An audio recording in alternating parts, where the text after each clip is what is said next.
Hey there, I'm Chris from the Geek Peak Podcast here with my two co-hosts, Trent. What up? And Brandon. Yo, yo. Here at the Geek Peak, we strive to provide you the best content from all across the pop culture multiverse. Think of us as your content concierge, seeking out all the best movies, TV, games, and music to save your valuable time. We have a different adult beverage every week, and we like to keep things light and fresh, so come hang out with us. So check us out on all your favorite podcasting platforms. That's Geek Peak. Like a mountain! And check out our site at geekpeakpod.com.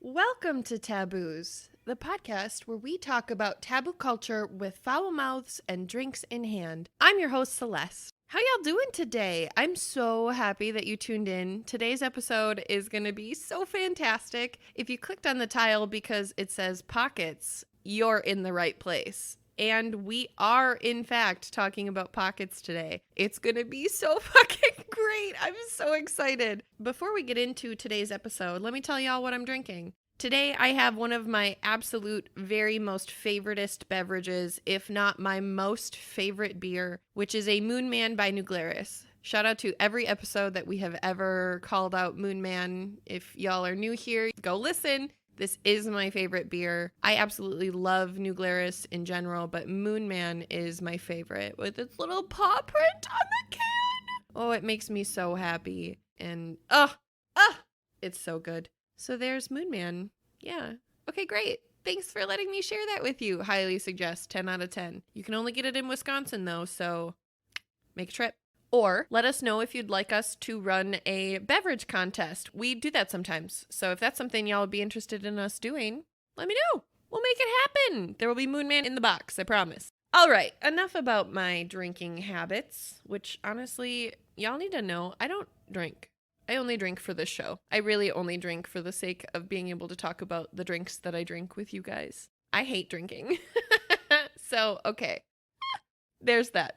Those are my drinking habits. Let's get into this shit. Let's talk about some pockets. I have a disclaimer for today because why the fuck wouldn't I? And the disclaimer is we are talking about pockets. Calm down. I mean, if it makes us all feel better, I'm not a lawyer or a medical professional, nor was I around at the dawn of pockets. So I'm honestly just here to report what I found when I set out to understand pockets in all their depth. See what I did there? Oh, I'm so cute. Allie just rolled her eyes hardcore. She hates me. It's fine. Real talk, though, I am a feminist. So I just need us all to be on the same page that it is possible that the following content may be triggering for some listeners. Those listeners specifically being men who suffer from male fragility. So if that's you, I really ask that you value your inner peace and just shut this shit off right now, okay? Because that's what we would say on any other episode, and it's true in this one too. I'd honestly hate to waste your time. I'm sure there's a misogynistic convention that you'd rather be at anyway, so yeah, go. Have fun. Choke on a crouton. Oh. And if you see Bill, tell him I said hi, and I hate him. Okay, thanks. Yeah. I always feel like there's some sexist asshole named Bill, so Bill felt like a safe bet. Shout out to the quote-unquote piece of shit whose sexual assault conviction got overturned, Mr. Bill Cosby. That quote being directly from our Alley Girl in our Racist versus Everybody Else episode. But for everybody else, now that those douchebags are gone, let's talk about some fucking pockets. Let's start with the definition of pocket, shall we? Quote, a small bag sewn into or on clothing so long as to form a part of it, used for carrying small articles, end quote.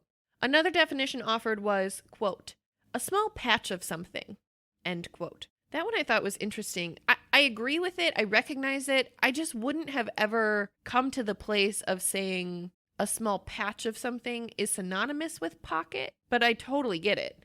I would just use pocket instead of patch, though, I guess. Okay. My non-English major ass is going to sit the fuck down right now. So let's get into some history. And it is fucking insane. We honestly all need to just brace ourselves. The following information came from the article, Why Do We Have Pockets? The Surprisingly Deep History. Dun dun. Shout out to our can pop in this episode. I accidentally made a dun dun noise, and here we are now. The suspense of this episode, you guys. I can't even deal with it. And this article came from today.com and can confirm the article sure was written like it came from today.com. Quote, pockets first began appearing on waistcoats and trousers about 500 years ago. As you already know, about half the population wasn't wearing trousers back then. For women in the 1600s and beyond, pockets were a separate garment that tied between a skirt and a petticoat. These pockets functioned like purses and could hold enough treasures to make Mary Poppins, as well as her infinitely expanding carpet bag, pincushions, thimbles, pencil cases, knives, scissors, keys, spectacles, watches, diaries, personal grooming objects like combs and mirrors, and obviously, snacks. Just to name a few of the items that commonly toted around below the belt, according to an exhibit about pockets at the Victoria and Albert Museum in London. End quote. That all changed in the late 1800s, however, when the Victoria era saw pockets became smaller, more ornate, and basically useless. End quote. Shout out to the late 90s when no pockets was a fucking thing. Death to all who ever designed pocketless pants. Death to you all. These quote-unquote ridicules, or really early handbags, were worn outside of the clothes and were meant to be pinned on or attached as a belt. Their very dainty look was a status symbol in itself, signifying a life of leisure and a husband who had finances. End quote. Your sugar daddy had some money, so you got some fucking pockets. Oh, you heard that right, ladies and gentlemen. The only reason that pockets were a thing for women was if their husbands were not only wealthy enough, but generous enough to give his bride a little snack sack. Okay? Okay. Cool. Quote, from there, purses took off. Pockets, as we know them, more or less disappearing from women's clothing altogether, though they continued to be a fixture in men's tailoring. End quote. Of course the men wanted to keep the snack sacks and a place to put all their money that their fragile wives were too simply to carry. Why wouldn't they? Quote, that is, until the 1920s, when women co-opted menswear style for themselves, and therein took back the pocket. What a time to be alive. End quote. Yep. The 20s.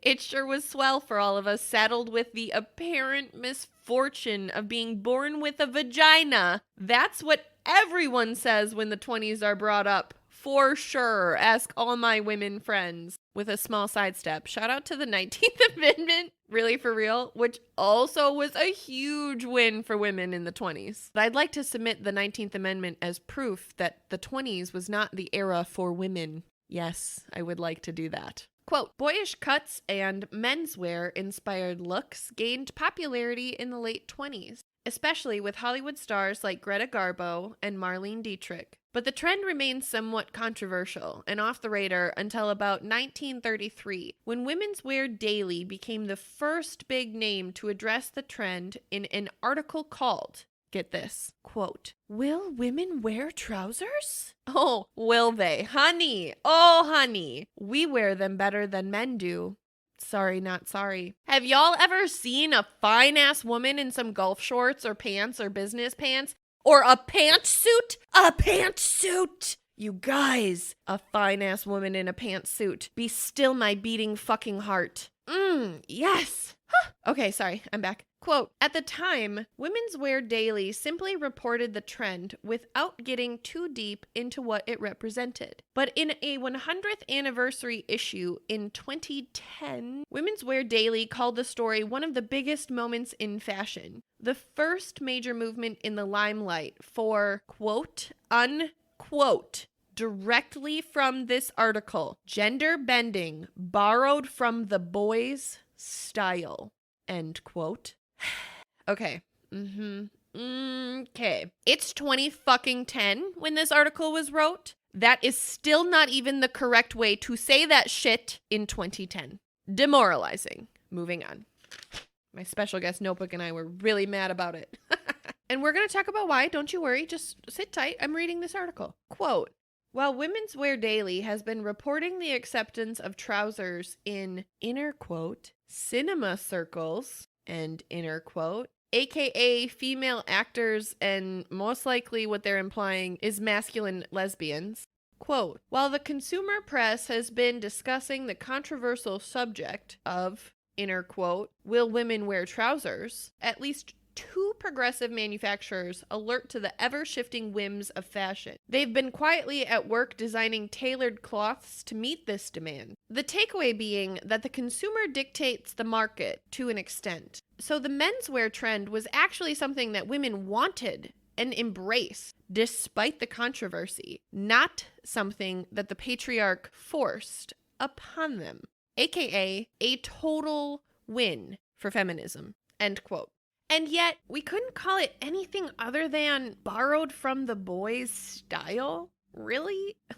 Bitch, no. Remember how we had snack sacks? They took that shit from us. Borrowed my fucking ass. And honestly, nothing pisses me off more than anyone thinking or talking about women believing that we've ever borrowed anything from men. Women create men. Women raise men. Men borrowed life from women. You better believe that. Quote, once androgynous fashions became more common, so did pockets. Though the rise of purses allowed them to be geared more toward form than function. The mid-1900s show lots of shallow but dapper-looking pockets that couldn't hold a compact, much less an iPhone, which, luckily, wasn't an issue at the time, end quote. Yeah, Today.com has some jokes, apparently. Shout out to my least favorite pants of all fucking pants, though. Like, you guys, I need you to understand. I fucking hate pants. I loathe pants. Oh my god. Fucking leg prisons for days. No, thank you. I do not like being confined by pants. Actually, when I used to drink, fun fact, that's how my friends knew it was time to cut me off. If I said my pants were hurting my feelings, it was time for me to be done drinking. Real. And they always hurt my fucking feelings, even when I'm sober. But a drunk mouth is a sober heart, so I have to talk about my feelings. Moving on. I especially hate fake pocket or non-pocket pants. Like, completely fuck right off to all of those pants. I hope you've enjoyed this public service announcement about pants. Quote, and then jeans came along, and the world got better in so many ways. But most crucially to this conversation, people realized that having actual durable pockets on their day-to-day clothing was kind of the best. And now all we have to worry about is remembering to take our phones out of them before we go to sit down, and maybe how to get that Alanis Morissette song out of our heads. End quote. 'Cause I got one hand in my pocket and the other one is hailing a taxi cab. Okay, so glad that's all we have to worry about now. Thank goodness. Oh, I'm so glad. Let's talk about this concept with a little less polish and poise that Today.com must perpetuate, because I really don't love the whitewashing that we just read through. Hence sort of my tone and sarcasm and all the things. So let's just take a different approach to this, one that feels a little bit more realistic. The following came from The Bewildering and Sexist History of Women's Pockets from Medium.com. Shit's about to get bumpy. Let's go. Before I go into this quote, I can confirm this is real. I can confirm this. The following quote is a true testament from my life that was written in this article. Quote, it's an age-old struggle. You find the ideal pair of jeans, trousers, dress, or jacket. It's the perfect cut. The color is dreamy, and your face brightens. It has pockets. And they seem to be ginormous. Like you'll actually be able to fit more than just your pinky finger inside, but the sensation of elation doesn't last. You get closer, you inspect the garment in detail, and voila, the pockets are fake. End quote. fake as a Daniel Radcliffe lookalike hired to do magic at your 10-year-old's birthday party. We are all either mad that the tricks are trash or that he's only a lookalike and has no idea what Blackalicious is, let alone can execute it with the precision and speed of a Nimbus 2000 and a seeker chasing the golden snitch. The real Daniel Radcliffe shows up spitting bars like Watsky, Mac Lethal, Mercules, and Ritz, bitch. All white boy fast rappers, if you're unfamiliar. You're welcome. Enjoy. Quote, "You'll curse the world for the minute quantity of women's clothing that has fully functional, normal-sized pockets. And from the disappointment comes the question, why is it that women's clothing almost never has practical pockets?" Well, you wouldn't have guessed it, but the history of the woman's pocket is surprisingly political and has come to signifying the freedom and independence that women throughout history have fought to gain, end quote. That's intense. Shout out to our preamble episode if you're not familiar with how our country was fundamentally built by some rich white dudes who went by the term quote-unquote colonist, aka the founding fathers. It's a good one. Also, unrelated to pockets, I want to just backtrack for a second for a little context because it's really actually super important for moving forward. We need to just clear the air, especially because this is a perception within our context perpetuated by a misunderstanding. We have this misunderstanding in our previous episodes, and it's really sat with me since. So I just want to play a little game. I would do this with Allie if she were here, but you and I are going to play together, okay? We're going to play a little Simon Says Trivia real quick. Tiny and I love Simon Says Trivia. We play it in the car all the time. It's super easy. We'll just play together. Here we go. I'll show you. Simon says, how many fingers do you have? I have 10, right? It's okay. So you tell me. Yep, I said Simon says. Okay. Thank you. Congratulations on your fingers. Simon says, what's your eye color? Mine's brown. Simon says, what's your favorite line from Bob's Burgers? Mine is, why do they call you regular size Rudy? And Rudy says, just look at me. Oh! Tiny, when I asked her that question, she said, when Tina has her anxiety attacks. And I was like, oh, that would be your favorite, you psycho. Cute, right? Okay, love this. So let's kick it up a notch. Simon says, tell me if you're a man or a woman or anywhere in between. I love that. Thank you so much for tuning in. Cisgender white woman checking in. Okay. Simon says, tell me if you believe on a human level that men and women are equal in terms of basic human rights. Yeah, obviously, right? Oh my God, I literally can't believe that there are people who just said no. That breaks my fucking heart. And we, as the humans who all said yes, really have to be better about being upfront about the yes if we ever hope to cure the cancer of sexism that's metastasizing in the heart of humanity. But oh my God, okay, I'm sorry. I didn't mean to get heavy. We're playing a game. My bad. Simon says, tell me if you know the definition of feminism. Not like you've heard the term and now you think you know what it means. Simon says, be fucking honest, bro, okay? Have you ever looked up this term and philosophy to understand what it really means? Me either, until this research. Quick definition to level set for us. Feminist is defined as a person who supports feminism. Okay, that was helpful. That was great. Thank you for that helpful tidbit, Oxford. Let's try the definition of feminism then and take a little peek-see. Feminism is, quote, the advocacy of women's rights on the basis of equality of the sexes. True feminism allows women to be equal to men, end quote. Well, thank you, perrylake.org. Yes! That is such a contextual fucking answer. Oh my God, I love this. Also, shout out to a kid's book about feminism. That's literally the title. One of our favorite fucking books to reference as reading material for kids that explain the fundamentals of equity from the philosophy of feminists, of true feminists. It's amazing. Also, small sidestep to one of my favorite shirts that says, my second favorite F word is feminism. But if you ask Tiny what my favorite F word is, she will proudly tell you that it's fuck. Check out any of our Tiny Taboos episodes. I love her so much. I love her. Okay, so let me just break this down. Clearly, here at Taboos, we don't hate all men. We don't think that women are better at anything. We think that society has tipped the gender scales unevenly on both sides. And we have an entire show of content to prove that fact. And that's why I'm a feminist. I also have to offer, though, there is a different perspective to this too. The term feminazi is real, okay?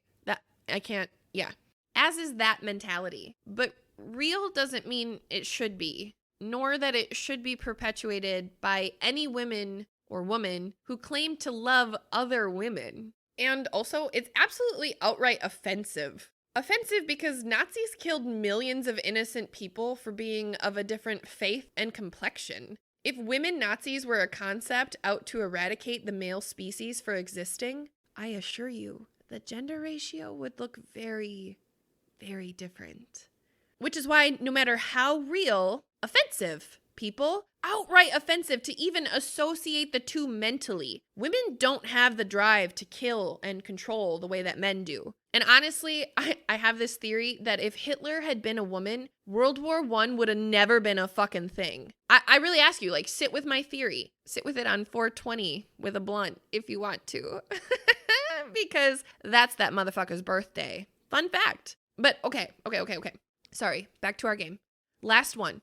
Simon says, tell me, do you consider yourself a feminist now that we've talked about it? Okay, good, because welcome to your new perspective on people forever. Don't shoot the messenger. Thanks for playing. Now back to this article from Medium. The next headliner is honestly why we all needed to be on the same feminist page, because now we all get to be mad about this shit together. I'm so excited. Quote, a glimpse of gender equality through pockets. End quote. I can't wait. Quote, throwback to the Middle Ages. Both men and women lugged around little pouches that were slung by rope, allowing them to carry any essentials around with them. Shout out again to the snack sack. Meaning you could easily access your pouch without having to throw off yards of material. In a sense, during this period, men and women were equal in terms of their rights to pockets. End quote. And I'd like to offer for the record, that's one of the only things that statement could be said about, and that needs to be known. That's one of the only things at the time that we had equity in was pockets. Perspective's always important. Along came the 17th century where it all changed. Quote, the idea of sewing these pouches right into your clothes, enabling the wearer to conceal the items they were carrying and keep them close to their bodies, giving birth to the pocket. End quote. Simon says, who gives birth? Quote, however, unlike men's pockets, which were easily accessible and sewn right into the linings of their coats, waistcoats, and breeches. Sorry, that word is instant serotonin for me. Women still had to rely on having separate pockets that sat underneath their petticoats. For context, the average 17th century woman wore a petticoat and 2 layers of undergarments. That seems excessive. Ooh, that is 2 more layers of undergarment than I prefer, thank you, ma'am. Her pockets would be tied around her waist, in between her under petticoat and petticoat. End quote. There's me being a white girl rapper spitting bars like Daniel Radcliffe. Hey! Just kidding. No, but I do rap like Rit sometimes. Get some caffeine in me. Ask Allie and Nick. They'll tell you. It's a good time. But, okay, I want to explain this for us visually if y'all aren't familiar with the anatomy of dresses. An under petticoat equals a linen but lighter than the top linen that serves as a skirt. A petticoat equals a heavy, dense, protective cover for the skirt under, while also serving as the exterior of the dress. Okay, so, hello, this is an audio podcast. I'm going to explain in the sketch that they have on the article, it's a very fucking ugly baby playing on the ground, and it's a very fucking ugly baby. I'm a terrible person. It's fine. And a ribcage down shot of a woman's body. This is the audio description of their stories. Dun dun. So, skirt, right? Cool. Okay. Now, imagine the top layer as a full wraparound apron because, Hello, real. In order to access her pockets, the woman must first lift her entire apron level, creating a fabric fupa like I've never known possible, simply to access her snack sacks that are the size of hornets' nests that are nestled at her sides. That's a lot of work for pockets.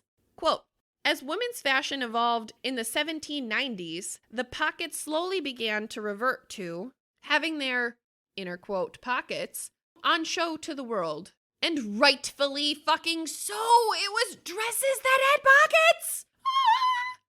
Shout out to every woman who has ever responded with, thanks, it has pockets, when somebody compliments their dress, because, girl, yes, I will always hype up dresses with pockets. Get that shit. Be proud. In turn, women opting for small decorative bags called quote-unquote reticules. There it is. I hate that. Glad that we changed it to literally anything else. That word freaks me out. That could scarcely fit a hanky and a coin. End quote. Okay. We went from a hornet's nest size snack sack to a 1 tissue and a quarter sized bag? What the fuck? This was essentially an embodiment of the fact that women had next to no access to money or property. Shout out again to our preamble episode where we've established that these are 2 of the 3 types of power in society. Therefore, wouldn't need a functional pocket. Quote, sorry ladies, no power, no pockets. Tough break for being born with a vagina, am I right? Quote, there are even rumors that during the French Revolution, both the external and internal pocket was banished from women's clothing, preventing them from concealing revolutionary material. Because how dare we? Women's pockets essentially disappeared because their hubby would carry all their money and necessities. End quote. Okay, Celeste here, back for a second. Cute when we go to the bar or to a show for sure. Please, just love me and take my ID. Like, I don't want it. Put it in your wallet. I don't want to carry a fucking purse all the time. I don't like it.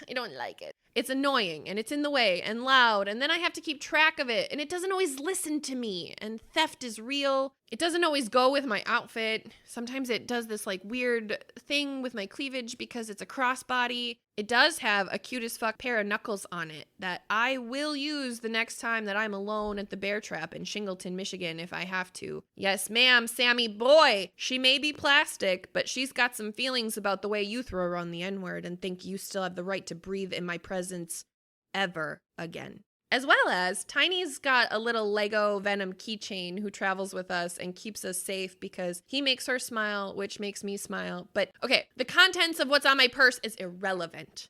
I don't always want to carry them, nor should I have to. Less cute, however, when it turns into a control thing. Shout out not only to our conservatorship episode, but also to the birthplace of financial misogyny as well as financial abuse in marriages and or #Free Britney. I pray to God in all her glory, honest to fucking God, that you never suffer financial abuse of any kind, but in a domestic situation especially. Always, always, always keep your own money. Like, don't be sneaky and shady about it, you psycho. Joint is fine also, but have it. Have access to it. Have more money hidden from yourself somewhere so it's not so quick to grab and blow. Have money like your own money. Just have it, because there is nothing more helpless than not having money in this time, in this country, in this existence, than not having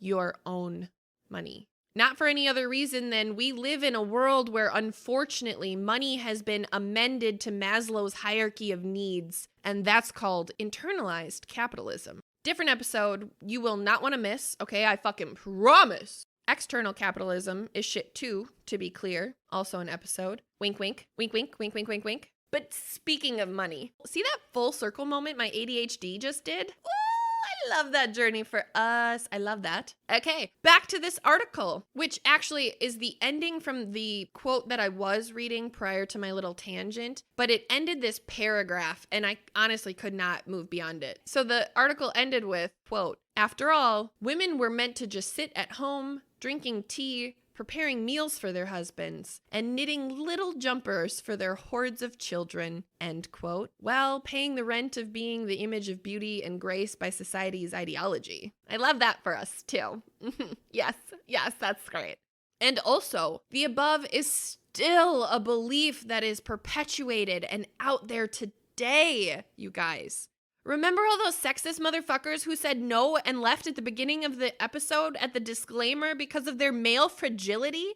Yeah, those dudes are why you keep your own fucking money, ladies. And other dudes who are still here. Honestly, you do it too. Bitches are crazy sometimes, bro. And I can say that because I've been burned by just as many fucking women as I have been by men in terms of money. Yes, sir. Stay woke. You're welcome. Quote, the turn of the 20th century, however, brought on women's rebellions. Instruction manuals on how to sew pockets into your skirts became more and more popular as women increasingly sought after independence. Sewing pockets into our clothing was an act of rebellion. Sit with that. In the 1880s, there was a campaign led by the Rational Dress Society. Yes, girl. Snaps all a fucking round. Fighting for women's clothing to be more functional. In 1910, a suffragette suit, which was an outfit with no less than 6 pockets, 6 motherfucking pockets, oh my God, became all the rage. Could you imagine what I could do with 6 pockets? Oh my God. Oh my God, I could take over the world with 6 pockets. But also, shout out to men's jackets for having internal breast pockets, but women who also have breasts literally do not have breast pockets, ... And that math is just weird to me. Quote, as the world wars were started, which wouldn't have happened if Hitler wasn't a Catholic white man. Excuse me, I got a cough. Women turned to more practical clothing with trousers and large pockets, becoming the norm. Women were finally blessed with the pockets that they'd been campaigning for years before. End quote. Can we all just acknowledge that one of the silver linings of World War II is the pocket for women? Cool. The universe has a really sick sense of humor sometimes, and I just need you to hear me fucking say that. Quote, you would think that this was the end of the pocket saga. However, the patriarchy struck again, and voila! Post-war women were expected to exude femininity and get rid of clumpy man styles that they'd been wearing while the men were away. Women's clothing became slimmer and slimmer, relegating the pocket to yet again become a man's object. As the handbag industry began to grow, pockets were no longer seen as a necessity for women. End quote. What? Why? Why this? We had him and then... But we stopped, and why? This is just stupid, fucking stupid. Quote, from the age of the skinny jean, the evolution of slim fit jacket pockets continue to be a contentious object for women. Not to mention the fact that mobile phones appear to be getting bigger and bigger while pockets continue to shrink, end quote. Women's pockets specifically. And then the article ended with this quote that I could not fucking pass up. It was just perfect. So here's me sharing that with you. Quote, all we're asking for is equality. Hold on, time out. No, equity, but still. Why do men get to shove their phones, wallets, entire pizza boxes, elephants, and fucking houses down their pockets, while we continue to struggle to fit even one debit card in there? While pockets may seem like a trivial matter, they are the object that embody our patriarchal systems and sexist histories. Is pocket equality really too much to fucking ask for? End quote. I obviously embellished because is it? Is it too fucking much to ask for to be able to put my keys on my physical fucking body so I don't have to carry a purse? What? Real mad about that one. So mad I even ripped my special guest notebook page. Awesome. So there was that research about pockets, you guys. And I love all this. I love all this sincerely. Pockets, pocket equity, 2021. Let's fucking go. I appreciate that we could talk about the way that we think about them, and honestly, maybe a few ways that we haven't thought about them before, including last but not least, my very favorite pocket that we must acknowledge. But before we get into that, a little backstory here. My girl Des and I were talking about, I don't know, whatever the fuck. We were on an ADHD trip because we're magic like that, and I responded with a gif of Catherine Winnick, who plays not only Lagatha in Vikings the show, but is easily the hottest fucking cast member in the entire show. And also, shout out to Allie in a past life. Other fun fact. But okay, I responded with a gif of my girl sheathing her sword in response to some stupid ass shit that I had said, and it gave birth to this episode. Now we're caught up. So I wanted to talk about a sheath, okay? Or in Celeste terms, a weapon pocket, which is defined as a cover for the blade of a knife or a sword. And I just can't help but point out, it's really funny that it's called a sheath, isn't it? Bring back weapon pockets! And that was my research on pockets, you guys. So as always, we talk about what we learned here today as part of our show. So if you would like to reach out to us to let us know what you learned, you can connect with us on Twitter and Instagram at Taboos the Pod. We are just Taboos on Facebook. We are also up on TikTok now at Taboos Podcast. And you can always shoot us an email at taboospodcast@gmail.com with any taboo topic suggestions, or if you'd like to be a subject matter expert guest on a taboo topic, we certainly love that also. Just shoot us an email, connect with us, as well as you're welcome to check out our Patreon. We have different beverage tiers that include bonus content and bloopers and all kinds of other miraculous shit that we love to do. And our TeePublic page has all kinds of cute fucking merch. I'm not wearing my own merch today. I'm wearing, shout out to Dads on Dayquil and the Little Spoon Club. Love Little Spoon Club. I feel like I got distracted by my shirt and don't remember what I was saying. But what I learned here today is actually truly not only the definition of feminism in a way that is more tangibly explained to adults by pure definition, but also the history of pockets. I genuinely didn't know that pockets were so fucked up. So I really appreciate being on this educational journey with you guys today. I learned just as much here today as I think I did when I wrote the episode, to be honest, just in different ways. So yeah, there's that. I hope you enjoyed today's show, and I honestly cannot wait to catch you on the fucking next one. Sex Drive. Here we come. See what I did there? And as always, do you be taboos.